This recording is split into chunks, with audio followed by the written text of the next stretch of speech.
So now let's talk about which is the family Rothschild, part 2. Let's continue.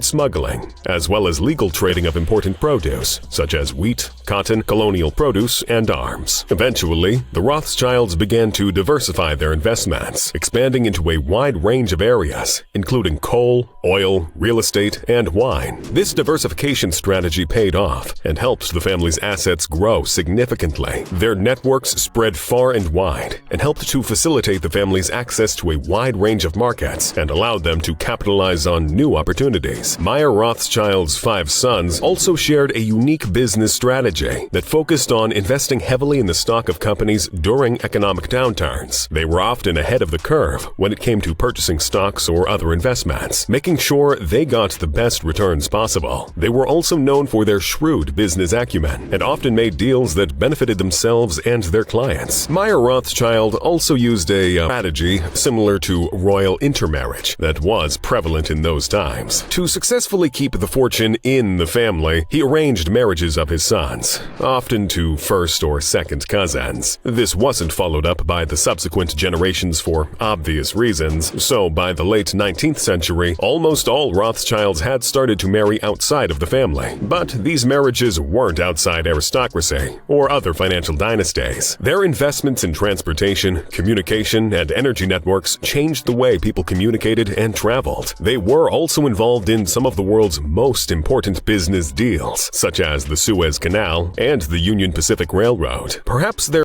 Are you worried that using your home address for business puts your privacy at risk? Their success has inspired generations of entrepreneurs and financiers. The Rothschilds have demonstrated the importance of sound investments, diversification, and risk management. They set the standard that many entrepreneurs still strive to meet today. The Rothschild family, work, and assets. There are conspiracies that they own 80% of the world's wealth, but that's all they are. Conspiracies that are very false. But let's see what we do know about where they spend their ever-flowing wealth. From initially trading goods in a small company, the Rothschilds grew bigger and bigger over the years, with private banking, asset management, acquisitions and mergers, insurance, venture capital, pensions and investments, sovereign debt, and commodities. We already told you in the intro about their 1,800 mansions. Those are worth a total of an eye-watering $36 billion. They also have 55 yachts and several private jets. If that didn't drop your jaw yet, the Rothschild family has a $100 billion fund that they use for investing in global stock markets, like the New York Stock Exchange, the London Stock Exchange, and Tokyo. The Rothschilds have a reserve of about $20 billion in US dollars, $6 billion in Japanese yen, and $33 billion in euros.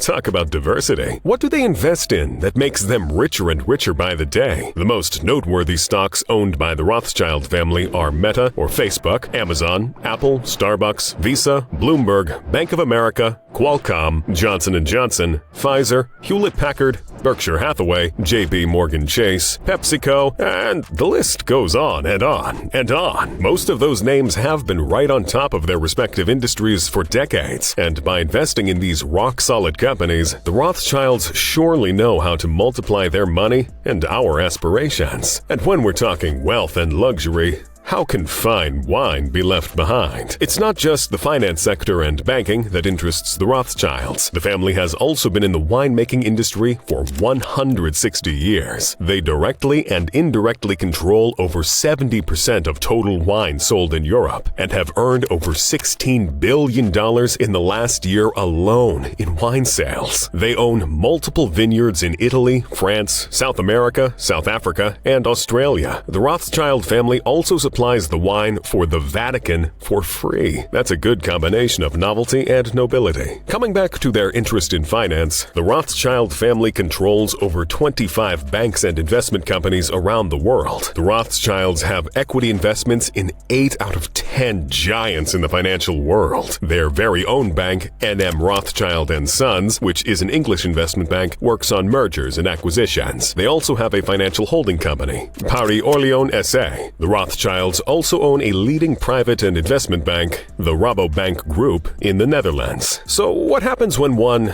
not only has too much wealth, but also too much control over a region's finances as well? They have the capability to control wars and powerful decisions between nations too. The Rothschild family's control of banks is why they were involved in the independence of Brazil from Portugal in the early 19th century. The family profited greatly during the Napoleonic Wars by helping the British government with its finances. Their financial, social, economic, and political hold is so strong that it wouldn't be far-fetched to say that they own the entirety of Europe. I wonder how the royal families around the world feel about this. What do the Rothschilds spend on? The Rothschilds don't just go on with the boring banking work all the time. They also live their lives to the fullest and richest. Let's take a look at the snazzy and jazzy things that they buy. Super rich people and yachts almost always go together. Planet 9 super yacht is one of the luxury yachts the Rothschilds own. The newer generation of Rothschild, Nat Rothschild, owns the Planet 9 super yacht that's priced at an astounding $102 million.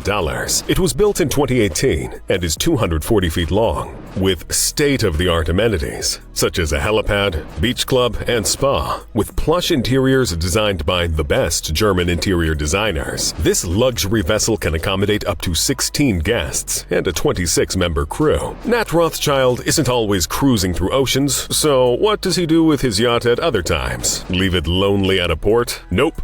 We know the Rothschilds well enough by now, and there's no way they won't look for an opportunity to earn some extra millions. Nat Rothschild rents out the lavish Planet 9 yacht for a staggering $725,000 per week. That goes down to $650,000 a week in the winter. Chateau Mouton Rothschild is where the rich and luxurious wine is fermented and produced by this eminent family. This 222-acre property alone is estimated to be worth between $150 and $200 million, and that's minus the wine. This is the price of the Bordeaux estate in France alone. The wine production will obviously increase the overall price of the property manifold. What's the price of a bottle of the Rothschilds Cabernet and Sauvignon wines? $700 a bottle? Yeah, I'll have water on the rocks, please. Here comes another stunning estate from the Rothschild portfolio of ownership. The Waddesdon Manor is located in the village of Waddesdon, in Buckinghamshire, England. This breathtaking property was built for Baron Ferdinand de Rothschild and his family in 1877 for the price of $1.8 million. Over the years, its price skyrocketed to a jaw-dropping $250 million. The mega mansion has awe-inspiring architecture and houses a number of expensive portraits and other antique treasures. The resplendent property also has a museum that sees 460,000 visitors each year. And what's there to see? There is a writing desk made for Marie Antoinette and a gold bracelet bearing Queen Victoria's face that was a gift to the Rothschilds from the Queen herself. There are 25,000 antiques and artworks in this beautiful mansion, and that's not even the only property that they own. That's just one of the 1,800 luxury-laden mansions. As if hundreds of properties weren't enough, the Rothschilds also own hundreds of businesses across the globe. Their most lucrative one is Agora Oil and Gas, which was bought by Meyer Amschel Rothschild's great-grandson and Nathan Meyer Rothschild's grandson, Lord Rothschild, for an insane $370 million. This was a solid decision by Lord Rothschild, since oil and gas are the most necessary resources that every country needs. Today, Agora Oil and Gas is worth an astronomical $1.4 billion. Unlike us regular folks, the Rothschild family's kids probably started their counting lessons in math with 1 billion, 2 billion, 3 billion, instead of going 1, 2, 3, 4.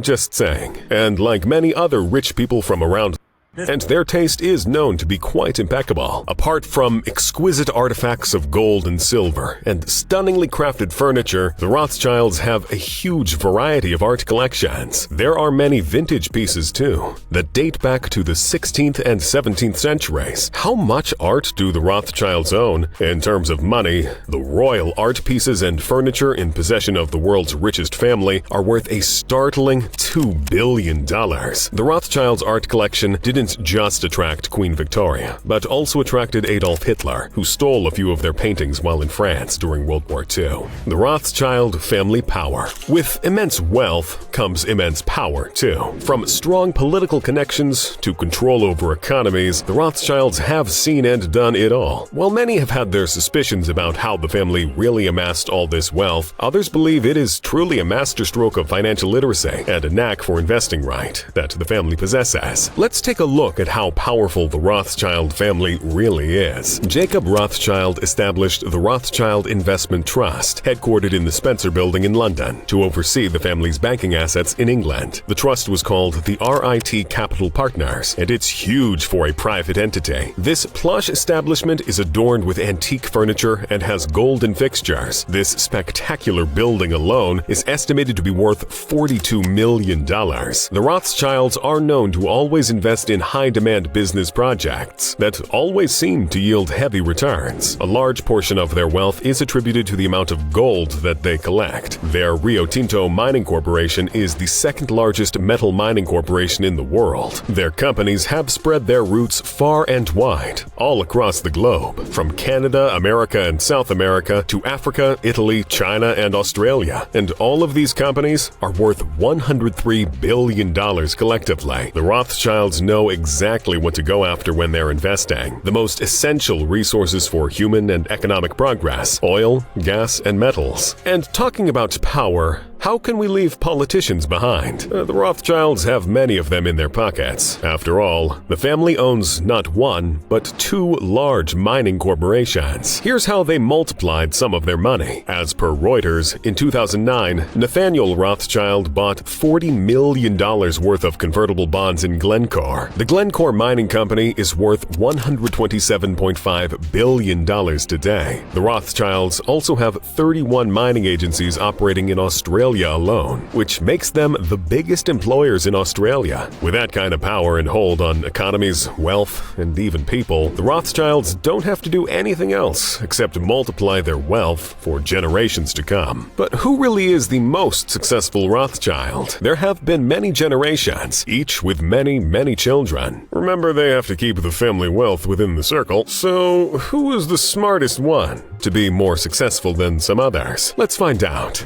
The most successful Rothschild. Of all of Meyer M. Shell Rothschild